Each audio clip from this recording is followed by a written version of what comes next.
आज हम शिवदयाल जी महाराज की वाणी ले रहे हैं, जो आगरा के अंदर प्रसिद्ध महात्मा हुए, दरवेश हुए और उन्होंने अपनी भक्ति के ज़रिए इस नाम को प्रकट किया पूरे आलम के लिए, पूरे संसार के लिए। पहले जो संत सतगुरु होते थे वो केवल उन्हीं रूहों को चिताते थे जो उनके निमित्त होती थी, जिनके लाने के लिए उनकी ड्यूटी लगती थी। केवल उन्हीं का नाम का भेज देते थे, बार बार चेताते थे और धूमधाम अपने साथ भक्ति करवा कर ले जाते थे। परंतु स्वामी जी महाराज ने 6 साल की उम्र से ही भक्ति का लगाव था। उनका परमार्थ के प्रति लगाव का कारण यही है कि संत तुलसीदास जी महाराज इनके घर आते थे और पूरा परिवार परमार्थ के लिए प्रसिद्ध था, जाना जाता था। इसलिए 18 साल तक इनका लगाव बहुत ज़्यादा हो गया और इन्होंने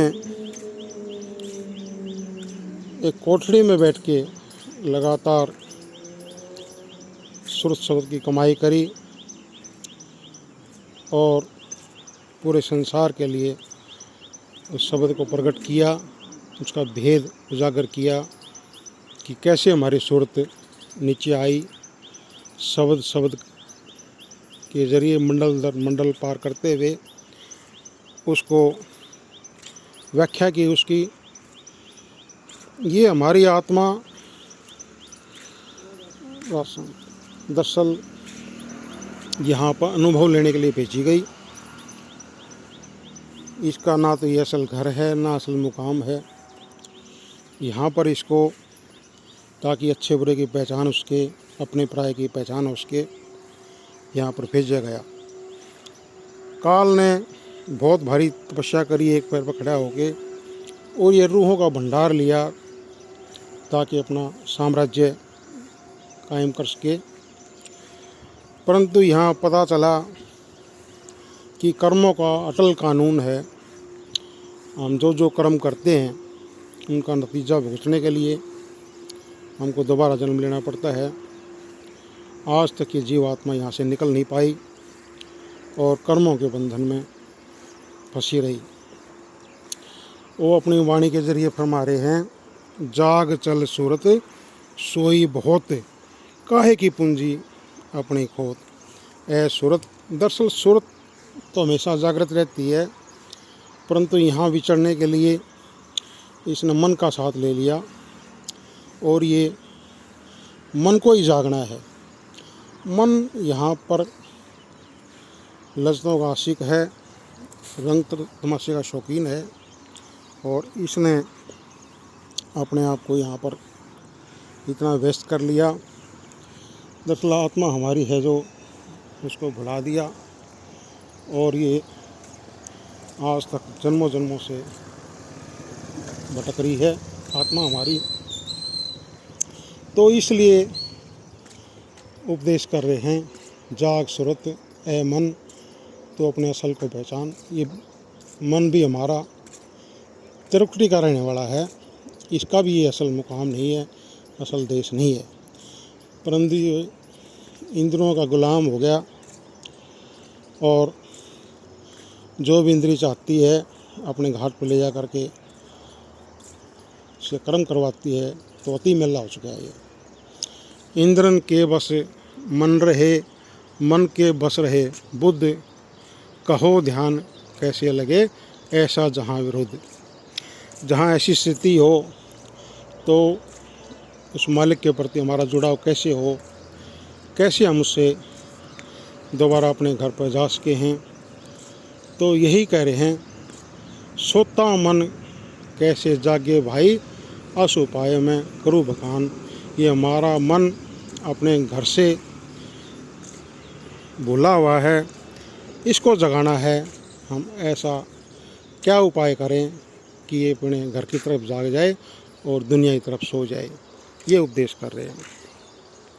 काहे की पूंजी अपनी खोत, ये श्वासों की पूंजी है।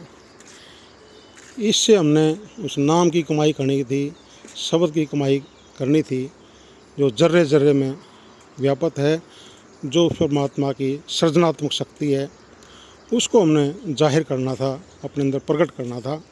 तो हमारी श्वासों की पूंजी किसी को 70 साल के लिए मिली है, कोई 80 साल के लिए मिली है। मेन काम यही था, काम अपना करो जाई, मिल साध संगत भज केवल नाम, ये हमारा काम था। क्योंकि जो हम काम कर रहे हैं वो निचली दुनिया में करते आए हैं। खेलना कूदना, हंसना बोलना, खाना पीना, बच्चे पैदा करना, परवरिश करना, ये सब जीव जंतु करते आए हैं। परंतु इंसान को सृष्टि का सरताज कहा गया है और इसका मेन मकसद यही था कि शब्द को अपने अंदर प्रकट करे। और ये दरअसल इसकी बारी थी, मिल जगदीश मिलन की बरिया, ये इसकी बारी है, आखिरी मौका है, शीघ्र ही ये सिद्धि का आखिरी डंडा है। अगर ये कोशिश करेगा तो परमात्मा के घर पहुंच सकता है, नहीं तो अगर पैर फिसल गया, अभी कोई गफलत की इसने, तो पता नहीं कहाँ हाथ लगे ना लगे और कहीं ऐसी जगह जन्म हो जाए कि भूले भटके भी मालिक की याद ना आए और अपना ये मौका, सुनहरी मौका है जो, वो हाथ से गवा दे। इसलिए कह रहे हैं, जाग चल सूरत सोई बहुत, ऐ सूरत तेरे को जन्मों जन्म बीत गए, युग बीत गए, आज तक तो सोती हुई है, अब तू चेत जा, अब तो अपने असल को पहचान। आगे कह रहे हैं, पकड़ ले सतगुरु की तू ओट, नाम गह दूर करो सब खोट। सतगुरु की ओट पकड़नी है। संत सतगुरु के अंदर शब्द प्रकट होता है, वो वाकिफकार होते हैं उस रास्ते के, वो सतपुरुष का रूप होता है। दरअसल सतपुरुष तुम सतगुरु दाता, सब जीवन के पिता और माता। सतगुरु और सतपुरुष में कोई भेद नहीं होता। इस मृतलोक में भी हमारे साथ है और सतलोक में भी हमारे साथ है, अंदर भी वही है और बाहर भी वही है। इसलिए कह रहे हैं, सतगुरु की तू पकड़ो ओट, नाम गहे दूर करो सब खोट। उसको नाम को, उस शक्ति को, वो सृजनात्मक शक्ति है, जर्रे जर्रे में व्यापक है। अगर उसको हम ग्रहण करेंगे तो हमारे पापों का नाश हो जाएगा। कितने बड़े खोटे कर्म कर रखे हों, परंतु एक नाम की चिंगारी जब लगती है तो सब कर्मों का स्वाहा हो जाता है। जैसे एक कमरे में घास भर रखा हो, एक आग की चिंगारी लगा दें तो सब स्वाहा हो जाता है। तो इसी प्रकार नाम की कमाई से हमारे कितने भी पुराने संचित कर्मों का भंडार क्यों ना हो, सब खत्म हो जाता है। इसलिए करें, नाम गहे दूर करो सब खोट। ये विकारों का अगर खात्मा करना है तो नाम से जुड़। ये आत्मा दरअसल भटकी हुई इसलिए है कि वो मन काल का प्यादा है और वो नहीं चाहता कोई भी जीव आत्मा यहाँ से निकले, इसलिए वो भटकाए रहता है। तो हमने अपने अंदर उस नाम को प्रकट करना है, उसकी विधि जाननी है संत सतगुरु से, तो हमारा यहाँ आना सफल हो सकता है। काल अब मारे छिन छिन चोट, शब्द संग डार कर्म की पोट। अगर हम गफलत की नींद में रहे, अब भी सोते रहे, तो मौका दोबारा नहीं मिलेगा। ये बड़ा दुर्लभ अवसर है। करोड़ों जन्मों के भटकने के बाद ये अवसर मिलता है, तो हमने इसका फ़ायदा उठाना चाहिए और नाम की कमाई, शब्द की कमाई में जुटना चाहिए।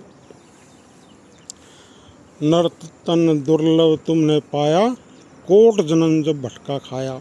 स्वामी जी महाराज कहते हैं दूसरी जगह, ये इंसान का जामा ऐसे नहीं मिलता। बड़े ऊंचे भाग थे, बड़े अच्छे रहमो करम वही परमात्मा की वो दर्शन मिलाना चाह रहा है हमारे को, अपने पास दोबारा मौका दिया उसने अपने, क्योंकि बहुत लंबी यात्रा करके हम इंसान जामे तक पहुँचे हैं। कई जन्म भये कीट पतंगा, कई जन्म पंखी सरप होयो, मिल जगदीश मिलन की भरिया। अब ये कीट पतंगे रहे, वनस्पति रहे, कई जन्म हैवर ब्रज खोयो, हाथी बने, घोड़े बने। आज ये मौका दिया है परमात्मा ने दोबारा अपने अंदर मिलाने का, उस गोविंद से मिलने का। इसको हमने चुकना नहीं है। परंतु काल नहीं चाहता, माया काल बिछाया जाल, अपने स्वार्थ करे बेहाल। वो नहीं चाहता। अगर रूहें ऐसे इस देश को खाली कर जाएंगी तो उसका साम्राज्य नहीं चल पाएगा। तो उसकी पुरजोर कोशिश रहती है कोई भी जीवात्मा यहाँ से वापस ना जाए।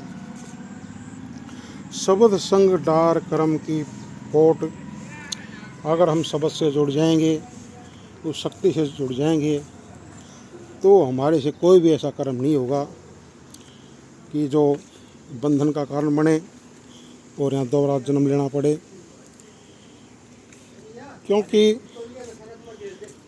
फिर जीव उसके भाने में आ जाता है और जो भी कर्म करता है उसके लेखे में नहीं आता। जो भी कर्म होता है, कर्म तो हम होते हैं परंतु लेखे में नहीं आते, क्योंकि उसके रजा में रहता हो, उसके भाने में होता है और उसका सहज अवस्था में पहुंच जाता है, आवागम उसका मुक जाता है। तो इसलिए कह रहे हैं, मैल मन क्यों नहीं अब तू धोत, शब्द संग सूरत क्यों नहीं पोत। ये कर्मों का मैल जो चढ़ा हुआ है हमारे मन के ऊपर, उसको धोने का टाइम है अब, और अपनी सूरत को शब्द के साथ जोड़ना है। दरअसल हमारा इस इंसान जामे का पर्पस भी वही है, सुरत शब्द योग की कमाई। हम दरअसल पूजा अर्चना करते हैं, पूजा करे सब लोग संतो, मन मुक्त थाए ना पाई। जो मन के लेके, मन के कहे लग करके हम जो पूजा करते हैं, आराधना करते हैं, वो लेखे में नहीं आती, परमात्मा उससे खुश नहीं होता। क्योंकि ये साधन हैं पिछले युग के हैं। इस युग में, कलयुग में कीर्तन प्रधाना, जो कलयुग का टाइम है अब, उसमें केवल उस परमात्मा कीर्तन, उसका गुणगान, जपिए नाम लाए ध्याना। उस जो संत सतगुरु है उसका साकार रूप होता है परमात्मा का, उसका ध्यान करना है। और उसका जब हम जो सिमरन बख्शता है, उसका जाप करेंगे, उसका सिमरन करेंगे, तो वही भक्ति उस परमात्मा को कबूल होती है। इसलिए कह रहे हैं, शब्द संग सूरत क्यों नहीं पोत। ऐ जीवात्मा, तो अपने कॉन्शियसनेस को, सूरत को उस शब्द के साथ जोड़, जो आँखों के ऊपर हर एक जीव के अंदर झंकारे दे रहा है। उसमें प्रकाश भी है, उसमें आवाज़ भी है। निरख ले घट में अद्भुत ज्योत, खोले राधा स्वामी भक्ति स्रोत। ऐ जीवात्मा, तो अपने अंदर उस शब्द को प्रकट कर, उस शब्द के दर्शन कर, क्योंकि वो हर एक जीव के अंदर है। चाहे कोई संत महात्मा हो, कि चोर डाकू हो, या कोई सन्यासी हो, या कोई गृहस्थ, सबके अंदर है वो। भीखा भूखा को नहीं, सबकी गठड़ी लाल, ग्रह खोल न जानसी, ताते भंगे भय कंगाल। भीखा साहब कहते हैं, वो ताकत वो जर्रे जर्रे में है, घट घट में है। घट घट आरजू बसे संतन का है पुकार। हर एक संत ने यही उपदेश किया है कि वो ताकत हर एक जीव के अंदर है। ग्रह खोल न जानसी, परंतु हमको युक्ति नहीं पता, उसका विधि नहीं पता, कैसे उससे जुड़ा जाए, कैसे उसको प्रकट किया जाए। ताता भंगे भय कंगाल, इसलिए हम खाली के खाली हैं। तो जो स्वामी जी महाराज ने हमको छोटा सा उपदेश किया छोटे शब्द के ज़रिए, उसको हमने उससे फ़ायदा उठाना चाहिए और अपने असल को पहचानना चाहिए। परमात्मा कभी भी मैली आत्मा को अपने साथ नहीं जोड़ता। हमने अपने आप को निर्मल करना है, उसी तरह पाक और पवित्र करना है। यहाँ भक्ति के ज़रिए, गुरु भक्ति जो है हमारा असल लक्ष्य है, असल मुकाम है, क्योंकि गुरु ही परमात्मा से मिलाता है। अगर हम जो गुरु मंत्र दिया जाए उसका जाप करें, सिमरन करें चौकड़ी लगा करके, और जो हिदायत देते हैं संत सतगुरु उनका पालन करें, हक हलाल की कमाई पर आसरा करें, गुजारा करें, तो ये विकार हमारे धीरे धीरे छूट जाएंगे और हमारे अंदर दैवीय गुण प्रकट हो जाएंगे। वही जीवन का लक्ष्य है, वही हमारा मनोरथ है। तो आओ हम सब अपने मूल को पहचानें और इससे जुड़ें ताकि हमारा आना जाना सफल हो सके। जय हिंद, जय भारत। हम हर रोज़ गुरुवाणी का पाठ करते हैं, संतों की वाणी का उच्चारण करते हैं। अगर आपकी भी इच्छा है, रुचि है, तो इस चैनल को लाइक करें, सब्सक्राइब करें और अपने दोस्तों में, परिवार संबंधी में शेयर करें ताकि सबको इसका फ़ायदा उठाया जा सके और सब इससे नाम से जुड़ सकें। जय हिंद, जय भारत।